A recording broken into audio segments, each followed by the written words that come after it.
Vadodara 24 news channel હવે જોઈએ અગત્યના સમાચાર। ઇન્ડિયા ગઠબંધનના તમામ પક્ષો દ્વારા MGVCLની પ્રીપેડ સ્માર્ટ ડિજિટલ લાઇટ કનેક્શનના મીટરો મુદ્દે મોરચો ખોલ્યો। ઇન્ડિયા ગઠબંધનના નેજા હેઠળ વડોદરા શહેર કોંગ્રેસ સમિતિ અને આમ આદમી પાર્ટી શિવસેના સંયુક્તપણે હાલમાં MGVCL દ્વારા પ્રીપેડ સ્માર્ટ ડિજિટલ લાઇટ કનેક્શનના મીટરો દરેક વીજ ગ્રાહકોને ત્યાં ફરજિયાત રીતે પોલીસ સાથે રાખીને ઠોકી બેસાડે છે તેવા આક્ષેપ સાથે વિરોધ દર્શાવી ડોક્ટર બાબા સાહેબ આંબેડકરની પ્રતિમા રેસકોર્સ સર્કલથી દિવાળીપુરા નવી કલેક્ટર કચેરી ખાતે રેલી કાઢી આવેદનપત્ર આપી ઉગ્ર રજૂઆત કરવામાં આવી હતી। વડોદરા જિલ્લા કલેક્ટરને આવેદનપત્ર આપી આશ્વાસન મેળવ્યું હતું। ઇન્ડિયા ગઠબંધનના પક્ષો દ્વારા ભારતીય જનતા પાર્ટી પર ગંભીર આક્ષેપો કરવામાં આવ્યા હતા તેમજ વહેલી તકે આ સ્માર્ટ મીટર કાઢી જૂના મીટરો લગાવવા તાકીદ કરવામાં આવી હતી।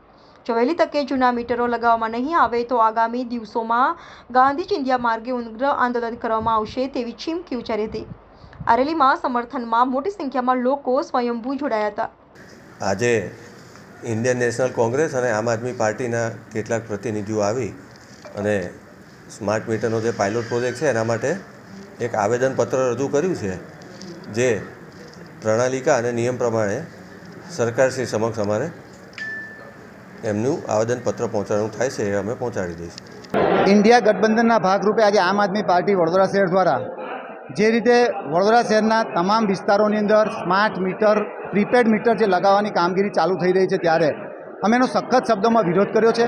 આજે અમે કલેક્ટરશ્રીને દ્વારા મુખ્યમંત્રીને અમારી રજૂઆત, અમારી વેદના, ગુજરાતની વેદના, ગુજરાતના પ્રજાની વેદના આજે અમે કીધી છે કે તમે જોઈ શકો છો કે દિલ્હી અને પંજાબ જેવી સરકાર કે જ્યાં વીજળી ખરીદી અને પ્રજાને 200 થી 300 યુનિટ જેટલી મફત વીજળી આપવામાં આવે છે, જ્યારે ગુજરાતની સરકારે 4 વીજ કંપનીઓએ છેલ્લા 3 વર્ષની અંદર 6000 કરોડ જેટલો નફો કર્યો છે।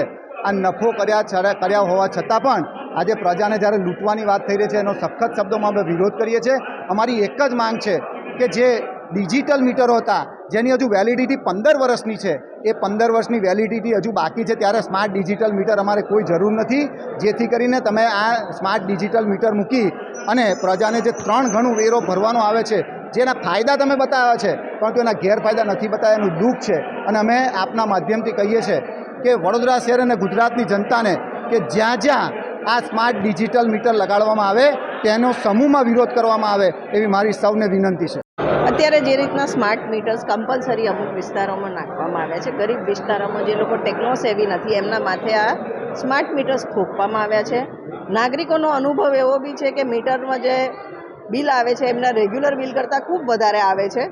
ભલે એક બાજુ ટેકનોલોજી અપગ્રેડેશનની વાત કરતા હોય ને કેટલો વપરાશ છે એને મોનિટર કરીને પોતે કન્ઝમ્પશન રેગ્યુલેટ કરી શકે એ બધા દાવા MGVCL કરે છે, પણ હકીકતમાં આ મીટરના એ લોકો ચાર્જ લેવાના છે, ધીરે ધીરે બિલમાંથી એને રિકવરી કરવાના છે। તો આડકતરી રીતે તમે કમ્પલસરી મીટર બદલવાનું લોકો પર કેવી રીતના થોપી શકો?